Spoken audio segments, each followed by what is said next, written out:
اور وہ لے کے آیا ہے مڈل ایسٹ کی طرف، تو وہ علاقہ کچھ خالی ہو گیا ہے۔ ویسے بھی چائنا امریکہ کو میسیج دے رہا ہے کہ اگر آپ ایران پر بس نہیں کریں گے تو ہم جاپان کی طرف ایک محاذ کھول سکتے ہیں، ساؤتھ کوریا کی طرف محاذ کھول سکتے ہیں، آپ کے باقی اتحادیوں کی طرف محاذ کھول سکتے ہیں۔ تو شمالی کوریا کی جو میزائل ہیں وہ دراصل امریکہ کو میسیج ہے کہ لڑائی بڑھ سکتی ہے، آپ بھی اس لڑائی کو کنکلوڈ کریں۔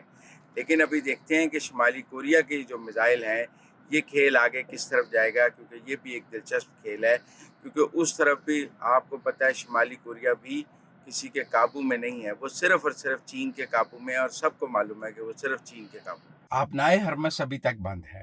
امریکہ نے یہ اعلان کیا ہے کہ اس کے شپس جو ہیں آبنائے ہرمس میں سیکیورٹی دیں گے، لیکن ٹیکنیکل صورتحال یہ ہے کہ کوئی بھی اپنے آئل ٹینکر آبنائے ہرمس سے گزارنے کے لیے تیار نہیں ہے جب تک کہ ایرانی گارنٹی موجود نہ ہو۔ اس وقت امریکی گارنٹی آبنائے ہرمس سے تیل کو گزارنے کے لیے کافی نہیں سمجھی جا رہی جب تک ایرانی گارنٹی موجود نہ ہو۔ اب اس ضمن میں ایران نے مختلف تجاویز دی ہیں۔ ایک تجویز تو یہ ہے کہ یہ UN کے تحت آبنائے ہرمس سے گزریں اور اس کے چارجز ایران کو یوان میں ادا کیے جائیں۔ ایران ڈالر میں چارجز نہیں لینا چاہتا۔ امریکہ کو یہ کسی صورت قبول نہیں ہوگا کہ ایک تو آبنائے ہرمس پہ چارجز لگ جائیں، اوپر سے وہ بھی یوان میں لگ جائیں اور ڈالر کی ہیجمنی ختم ہو جائے۔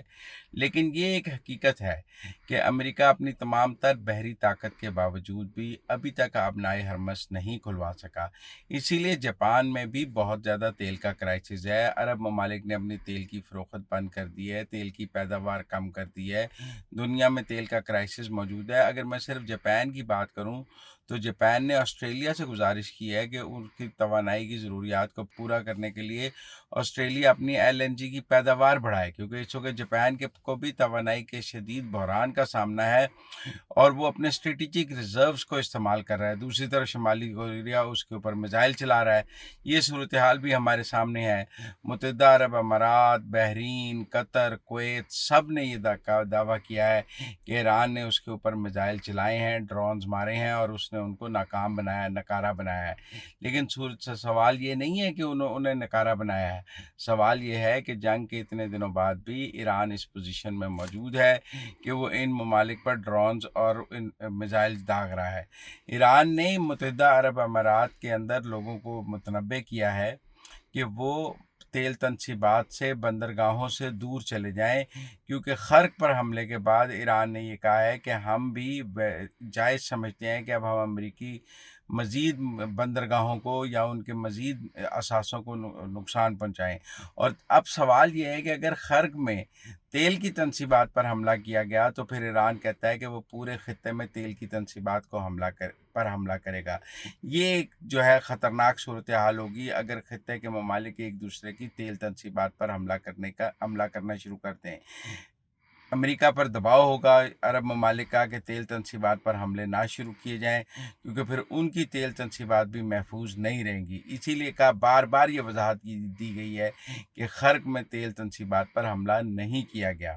پاکستان اور افغانستان کی صورتحال یہ ہے، جو اسلام آباد پر ڈرون کا ڈرامہ کیا گیا کہ ڈرون مارا گیا ہے، وہ کوئی ڈرون نہیں تھا اور اس کو ناکارہ بھی بنایا گیا۔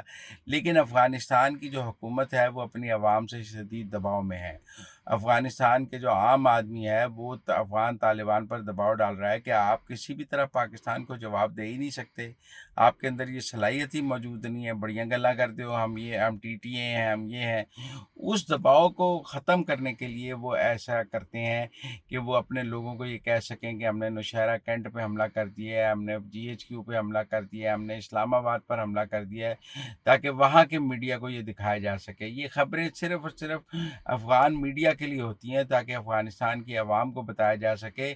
ویسے افغانستان کی حکومت کو خود بھی پتہ ہے کہ نہ دنیا ان پر یقین کر رہی ہے، نہ ان کا حقیقت سے کوئی تعلق ہے۔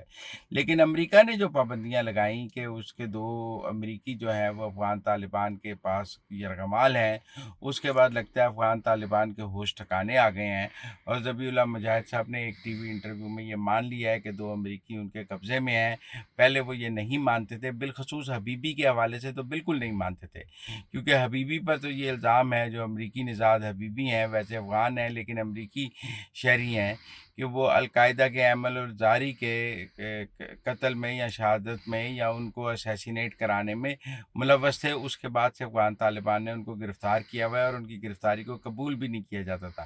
لیکن اب جب امریکہ نے افغانستان پر پابندیاں لگانے کی بات کی ہے، پیسے بند کرنے کی بات کی ہے، تو افغان طالبان حبیبی کے حوالے سے مان گئے ہیں اور وہ کہہ رہے ہیں کہ ہم امریکہ سے اس پر بات کرنے کے لیے تیار ہیں۔